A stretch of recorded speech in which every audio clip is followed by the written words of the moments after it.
Alright, well, hey, g'day. It's moving day today. We've packed up our life again and put it in the luggage and wandered away from Jana's place, where we've been staying for the last 2.5 weeks, and walked up to the train station. You can see behind me the train. We think that this is our carriage. Everything's written in Cyrillic, so it's a little bit challenging, but we're in carriage A2, seats 14 and 15. We are today heading down to the city of Plovdiv, and we're going to be there for a week or so and see what we can see. So yeah, this is our train here behind us. We haven't got an engine yet. It'll come along at some stage, but yeah, that's our train there. Jen's inside having a seat, probably getting some food to eat or something like that. So yeah, on our way to Plovdiv.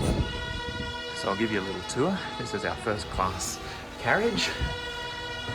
Wander on in, and you've got a long hallway and there's compartments off to either side. Jen and I are in the first compartment here.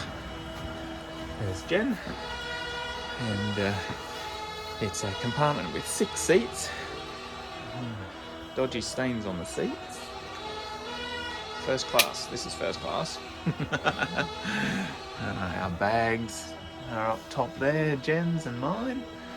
And so yeah, this is our first class compartment. Okay, so this is our ticket. I don't think there's any word in English there that we can understand. Well, the train has just started going. I think it's 10:30. 10:30, so it went right on time, which is awesome. We really hope that we're on the right train. Because it's quite challenging to know whether you are or whether you aren't. But anyway, we'll go wherever this train takes us.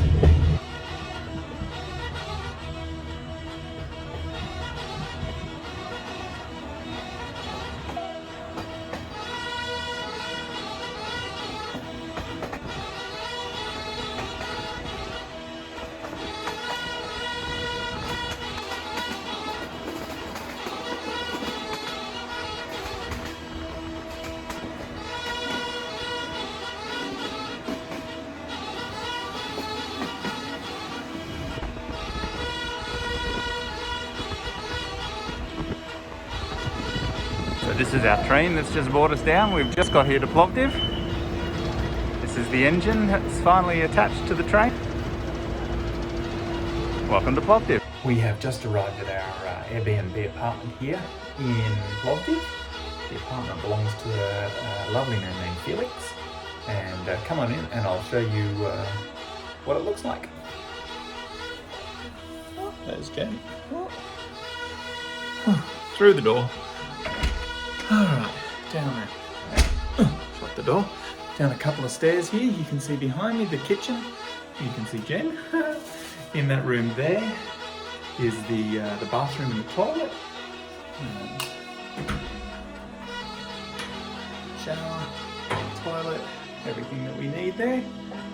Over here is a coffee machine. We have the kitchen. There's a microwave and a washing. I've got to remember which way my hand's pointing. Washing machine, and then there's an oven, and this cupboard here is a dishwasher. Yay! No washing dishes for us. TV on the wall, air conditioner, table, and then through the room over here is our bedroom. Another air conditioner on the wall here. But lovely little space. Lovely little space here in Felix's apartment. And we're here for the next 6 days, 7 days, something like that. 6 days, I think it is. So, yeah, this is where we'll be. All for the low cost. I think it was about $45 a night. So 45 Aussie dollars a night. So that was pretty good. We were happy with that. We are making our way this morning down to the centre of Plovdiv.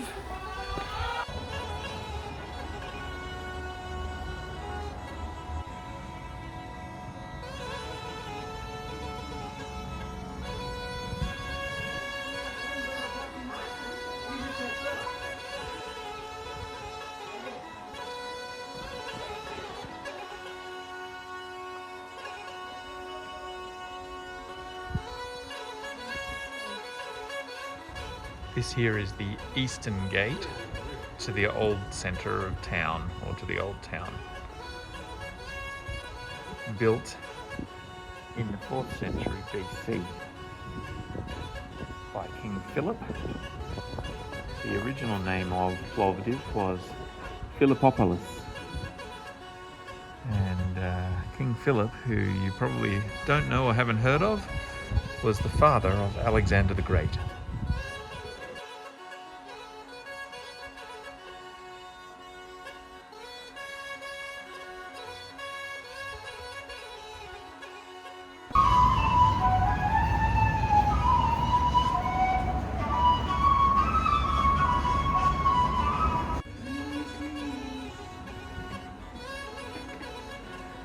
Plovdiv is one of the oldest continuously inhabited cities in the whole of the world. What you can see in front of you are ancient Roman ruins, about 2,000 odd years old, these ones, roughly. And there's ruins all over Plovdiv, and we'll show you some more of them as we see them.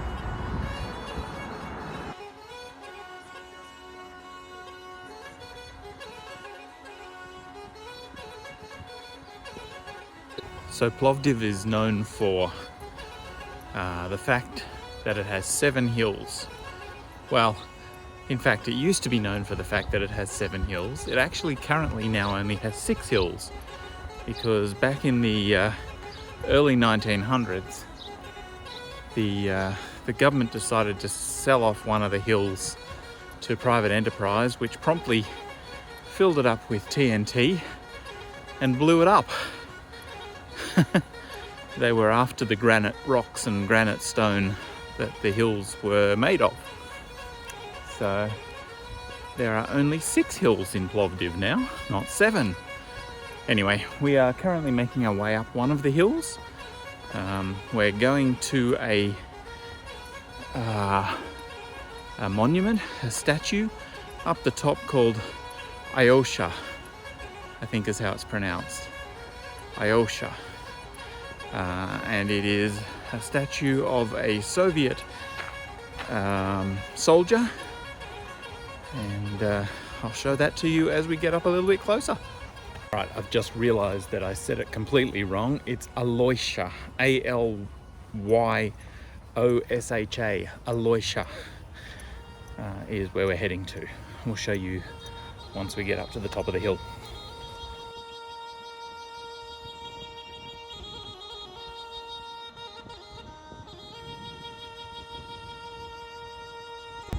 See over there, one of the other hills here in Plovdiv. They're kind of just short, sharp hills, not mountains. The mountains in the background are mountains, and the ones on the other side are all covered with snow at the top. But yep, this is just a short little hill.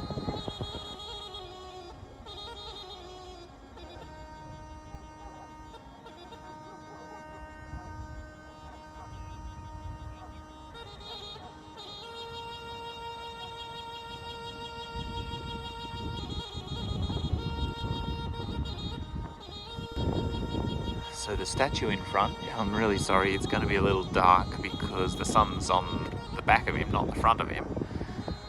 The statue at the front here is quite massive, and it is a statue of a Soviet soldier, and the monument is in honor of the soldiers who lost their life in the freedom of Bulgaria.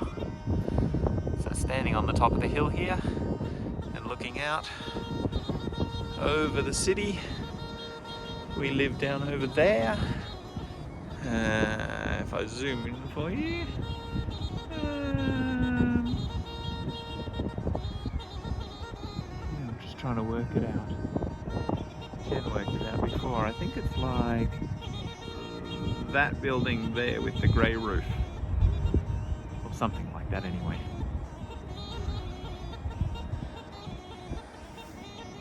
But here you can see there's one hill over there, And there's another hill that's right beside it that you can't really split into two, but they are two. And then there's this one. And then there's the other one that's behind us over here. That's 4. There's another 2 somewhere. I'm not sure exactly where. But that's 4 of the 6 remaining hills here in Plovdiv. Look at those mountains out over there. Snow-capped. Just beautiful. So just down the path a little bit further from this guy here, the big soldier, is this monument that is behind me, which is a monument in memorial of Tsar Alexander II. Haven't done any research on him, don't know anything about him, but this monument here is to Tsar Alexander II. One of the things that there are a lot of here in Plovdiv is kitty cats. They're everywhere. There you go, one of the locals, catching some of the sun's last rays of the day. Hello, kitty cat. Hello, kitty. And there's a couple more kitties.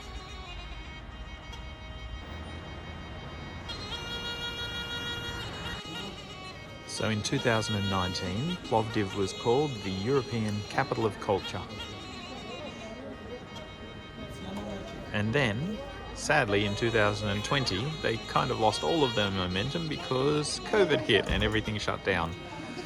However, in order to become capital of culture, the city was redone, lots of buildings were redone, it's all been cleaned up, and it's just lovely here now. And it's such a beautiful city.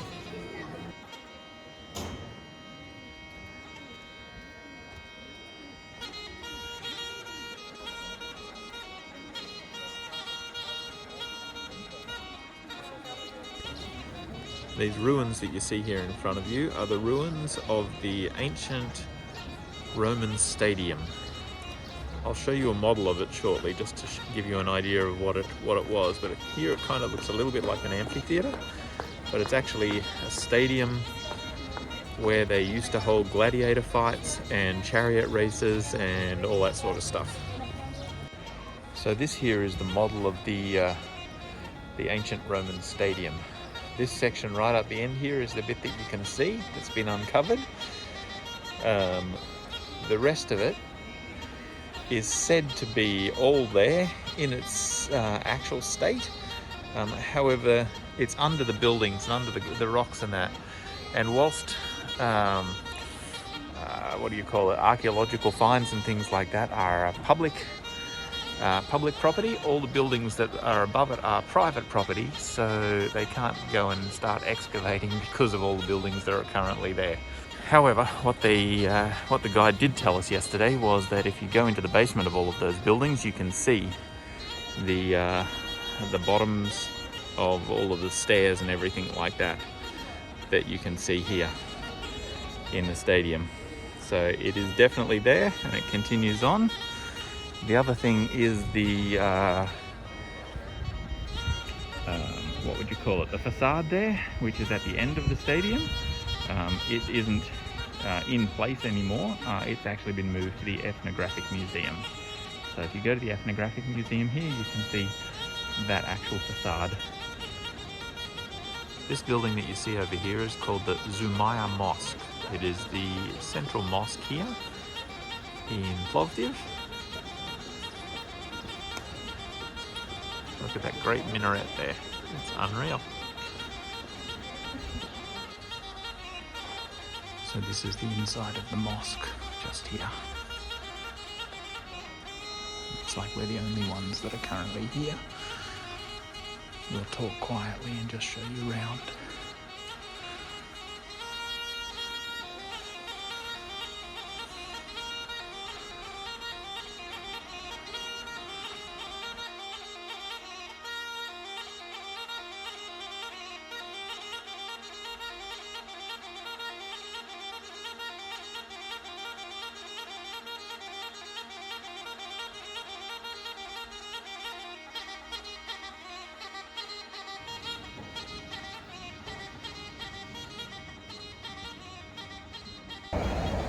part of the redo of the old city. They paid street artists to come and put street art on buildings and walls all throughout the city. That art is awesome.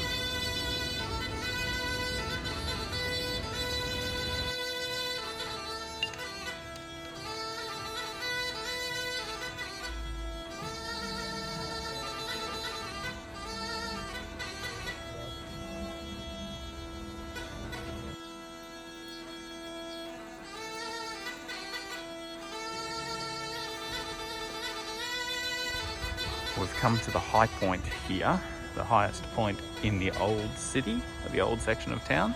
This is called Nabbit or Nabbit Hill. And there's an overlook up the top over here where all the people are standing of the city here in Plovdiv. There's been lots of archaeological research in and around this area here, and they say that they found artifacts and items dating back to roughly 4000 BC. So this is the old section of town that I'm showing you here on these hills, and then over that in the lower section there is the newer section. You can see right over on that far hill over there the big statue, so that's the area that we live in, over straight ahead in the middle of the screen there. And then you can see other parts of Plovdiv here, down to the river over there. We'll wander over that way and we'll show you the river in a minute. You might be able to see over there in the middle the river that runs through Plovdiv. We were told by the tour guide yesterday that it was nothing special. So this here is the ancient theatre here in Plovdiv, different to the arena. The arena was where spectacles and battles and races and things were held. This is where the aristocracy would have come to watch plays and drama and music and that sort of thing, high up on the hill here. In fact, until the 60s, the 1960s that is, this area was completely covered. They didn't even know that this existed here. And then, after some significant rain, and they were doing some work on buildings and things like that around here, there was a big landslip, and all the topsoil and land slipped away, and guess what was underneath? All of this, exactly as you see it. All that seating and everything like that was all covered up. It was completely covered. There were houses and things on top of it. It was amazing. Amazing to think that this was all underneath. Now, the pillars and that were not in their current state as they were. They were all laying down and that. But the white section of the pillars, you might be able to see. I'll zoom in a bit here. The white section, or the lighter section of the pillars, is all original, and the darker section is been added in to make it safe and that sort of thing for it. So it was almost all original and all made and all stood up from the original, but all of the seating and the theatre itself here was as you see it, just covered up. They use it these days for concerts and plays and drama, same sort of thing what it would have been originally used for. Some famous names have played here. Sting has played here a number of times. They've had operas here. Aida was here. And yeah, it would be amazing to see something like that in this setting. This here church is the Church of the Assumption of the Virgin. An Orthodox church here in the old town. And just like all churches, seem to be the case, there's no photos allowed inside. Very different here in Bulgaria compared to other countries where they're quite happy for you. Some of the churches do allow you to take photos in if you buy a photo pass. So it's usually around the 10 lev to take photos, and around the 20 to 25 lev to take video. So it is quite expensive. That converts back to about $7.50 for photos, or between $15 and $20 for video. How's that for a cool picture on the side of the building? I reckon that's